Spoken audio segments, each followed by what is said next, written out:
अस्सलाम वालेकुम and welcome. मेरा नाम है उमर मुजफ्फर और आप देख रहे हैं उमर मुजफ्फर ट्यूटोरियल्स। और आज का जो हमारा टॉपिक है वो है हाइपोथैलेमस। क्या है? हाइपोथैलेमस। हाइपोथैलेमस, सबसे पहले मैंने एक बात कही थी कि ये एक ऑर्गेनाइज्ड एंडोक्राइन ग्लैंड नहीं होता है, वो याद रखना। अब सबसे पहले इसकी लोकेशन पढ़ते हैं। लोकेशन ये प्रेजेंट होता है हमारे फोर ब्रेन के बेसल पार्ट पर। कहां पे? Located at the basal part of forebrain. Sir ये फोर ब्रेन क्या होता है? देखो, हमारे ब्रेन के तीन हिस्से हैं। एक को हम कहते हैं फोर ब्रेन, दूसरे को मिड ब्रेन और तीसरे को हाइंड ब्रेन। फोर ब्रेन का दूसरा नाम डायनसेफेलॉन है। क्या है? डायनसेफेलॉन। ठीक है, डायनसेफेलॉन इसी के बेसल पार्ट पे प्रेजेंट होता है। इसके बाद हमें ये ब्रेन पढ़ना है नर्वस सिस्टम में। अभी इतना याद रखो, डायनसेफेलॉन फोर ब्रेन को कहते हैं। ठीक। अब हाइपोथैलेमस में कुछ ऐसी सेल्स होते हैं जिन्हें हम कहते हैं न्यूरोसेक्रेटरी सेल्स। क्या कहते हैं उन्हें? Neurosecretory cells. Neurosecretory cells. ठीक। और यही ग्रुप्स में प्रेजेंट होते हैं। न्यूरोसेक्रेटरी सेल्स एक ग्रुप्स में प्रेजेंट होते हैं और उन ग्रुप्स को हम कहते हैं न्यूक्लाई। क्या कहते हैं उन्हें? न्यूक्लाई हम कहते हैं। यही न्यूरोसेक्रेटरी सेल्स हार्मोन्स प्रोड्यूस करते हैं। क्या प्रोड्यूस करते हैं? ये हार्मोन्स। ठीक है, हार्मोन्स प्रोड्यूस करते हैं। अब ये बात जान लो कि इसके जो हार्मोन्स होते हैं, the hormones of hypothalamus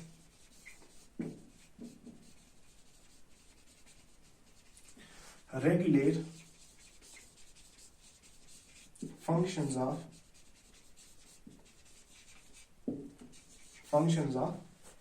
pituitary gland। pituitary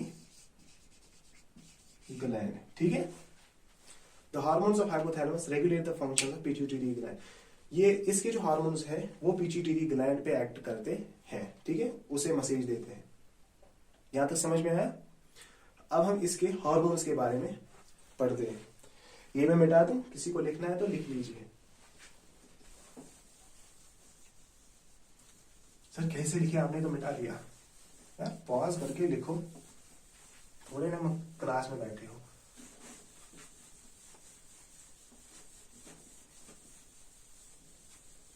ठीक ठीक।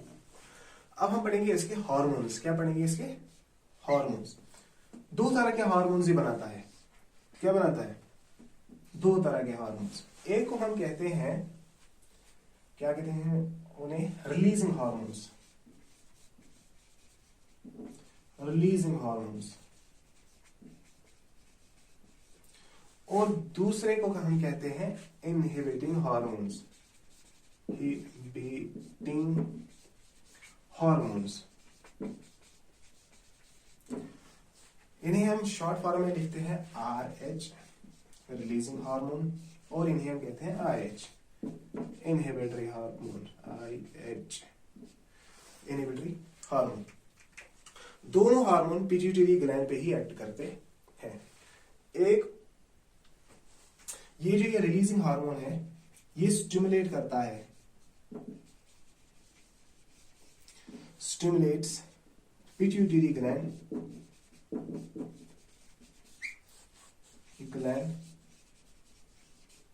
to release hormones। ठीक है, रिलीजिंग हार्मोन किस पे एक्ट करते हैं? पिट्यूटरी ग्लैंड पे, और उसे मैसेज देते हैं कि आप हार्मोन्स रिलीज करो। वो हम बाद में पढ़ेंगे कि कौन कौन से हार्मोन्स पिट्यूटरी ग्लैंड रिलीज करता है। ये इसके अगेंस्ट काम करते हैं। ये इनहिबिट करते हैं किसको? Pituitary gland to release, they inhibit the pituitary gland secretions. ठीक है, पिट्यूटरी ग्लैंड सेक्रीशंस।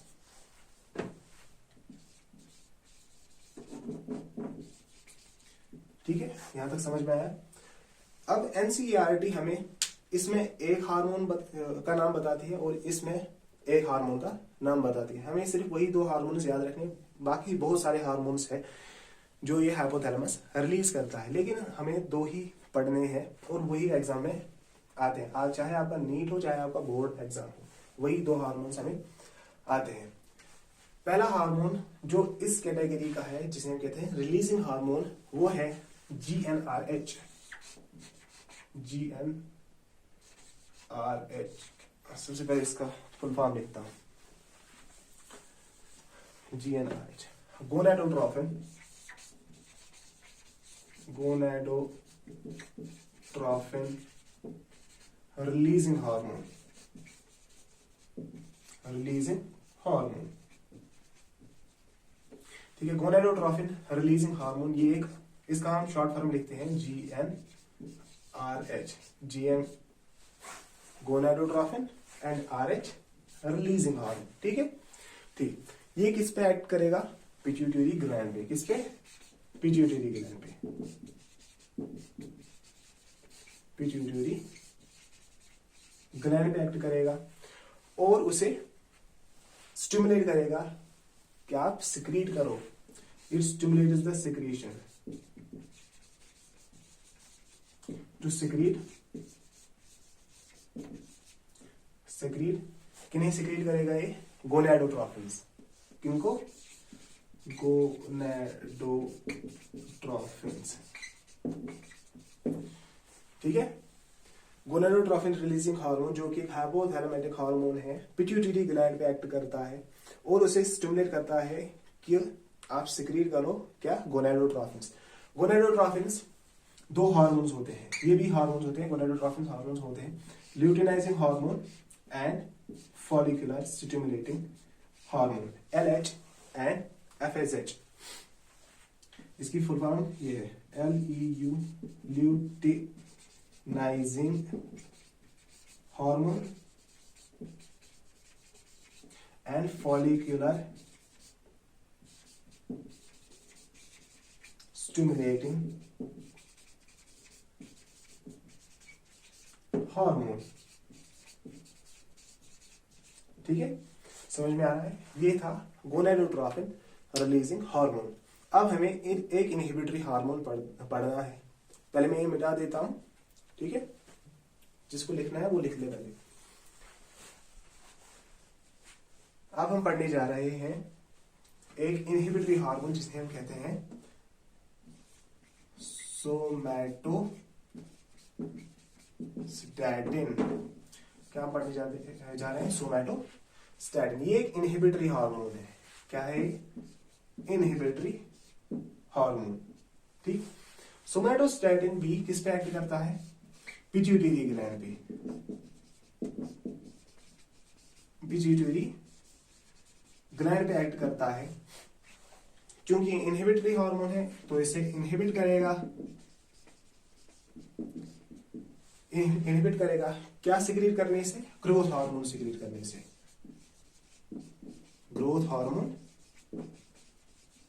सिक्रीट करने से इसे इनहिबिट करेगा, जिसे हम शॉर्ट फॉर्म GH लिखते हैं, ग्रोथ हार्मोन। ठीक, ग्रोथ हार्मोन रिलीज करने से इसे इनहिबिट करेगा। सोमैटोस्टैटिन याद रहा? ठीक, अब ये जो हाइपोथैलेमैटिक हार्मोन्स होते हैं, ये हाइपोथैलेमस से पिट्यूटरी ग्लैंड तक किस तरह से पहुंचते हैं? These hormones are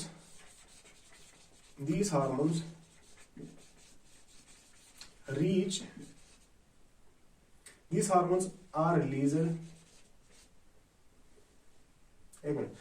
hormones produced in hypothalamic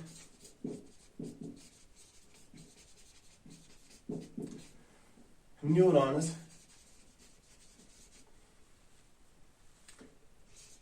are transported axonally,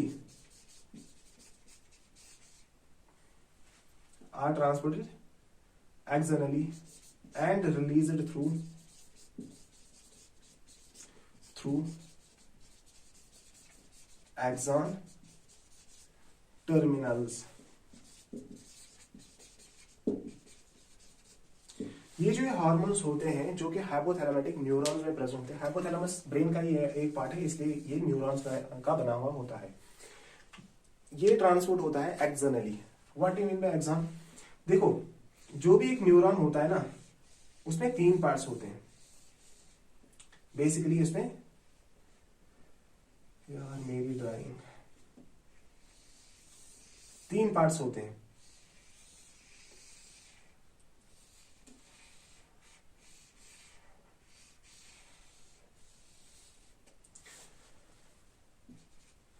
इनको हम कहते हैं डेंड्राइट्स, ठीक है। इसको हम कहते हैं सेल बॉडी। ये है एक न्यूरॉन है, ठीक। डेंड्राइट्स सेल बॉडी, इसे हम कहते हैं एक्सॉन, ठीक है। एक्सॉन्स के थ्रू ये ट्रांसपोर्ट होते हैं और यहां से रिलीज होते हैं। इन्हें कहते हैं axon terminals.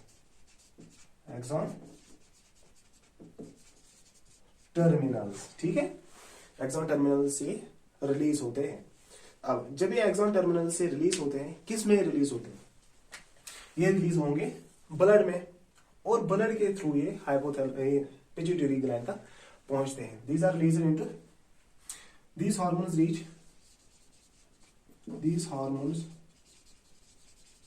reach pituitary gland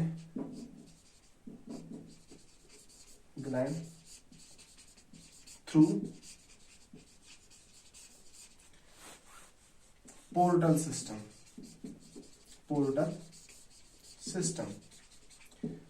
ये हार्मोन्स पिट्यूटरी ग्लैंड तक किस तरह पहुंचते हैं? पोर्टल सिस्टम के थ्रू पहुंचते हैं।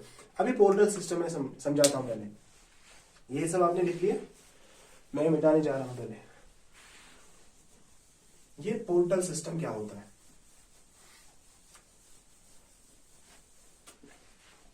देखो, हार्ट से जब जो वेसल्स बाहर निकलती हैं, उन्हें हम कहते हैं, जो ऑक्सीजनेटेड ब्लड लेके जाते हैं, उन्हें हम कहते हैं आर्टरीज, ठीक है। जब भी ये किसी ऑर्गन तक पहुंचते हैं, वहां पे ये डिवाइड होके क्या बना लेते हैं? कैपिलरीज। क्या बना लेते हैं? कैपिलरीज। जब ये कैपिलरीज बना लेते हैं, यहां पे कैपिलरीज,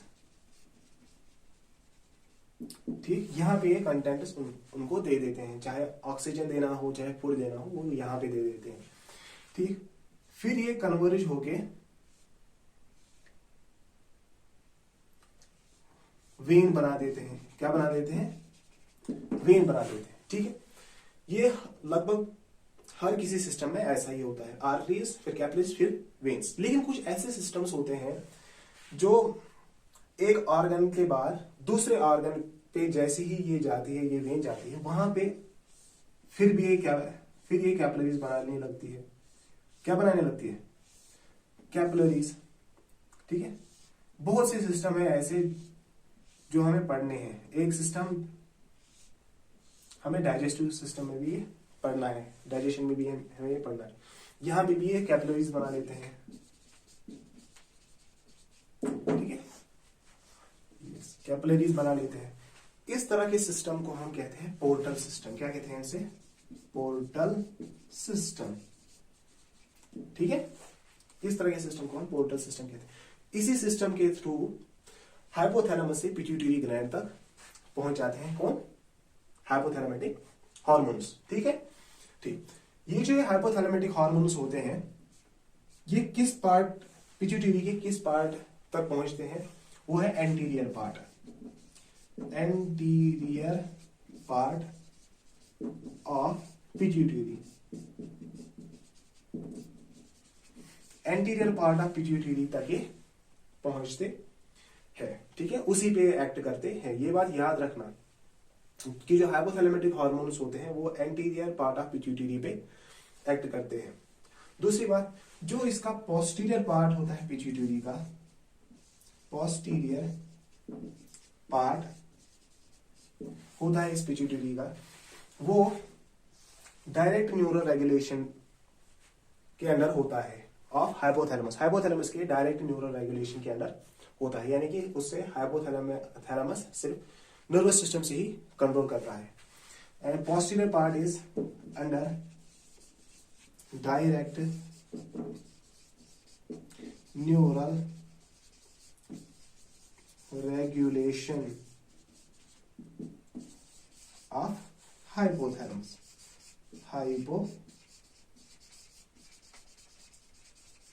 हाइपोथैलेमस, ये यहां तक याद रहा। बस हाइपोथैलेमस में सिर्फ हमें इतना ही पढ़ना था। यही सब कुछ आपके बोर्ड एग्जाम में भी आने वाला है और इसी में से क्वेश्चंस आपके नीट में भी आने वाला है। और मैं गारंटी के साथ बता देता हूं कि जो आज पैटर्न चल रहा है इससे बाहर कुछ आने वाला नहीं है आपके नीट में, पर्सनल एक्सपीरियंस से बता रहा हूं, ठीक है। अब ये सर आप रिवाइज कर लो, इसके नोट्स बना लो, चाहे बोर्ड से आप नोट्स बना लो या अपनी एनसीईआरटी बुक से आप नोट्स बना लो, लेकिन नोट्स जरूरी बनाने हैं क्योंकि उससे आप मेमोराइज बेहतरीन तरीके से कर सकते हैं, ठीक है। ठीक, तो आज के लिए इतना ही। सो पढ़ाई करते रहें। All the best, good bye.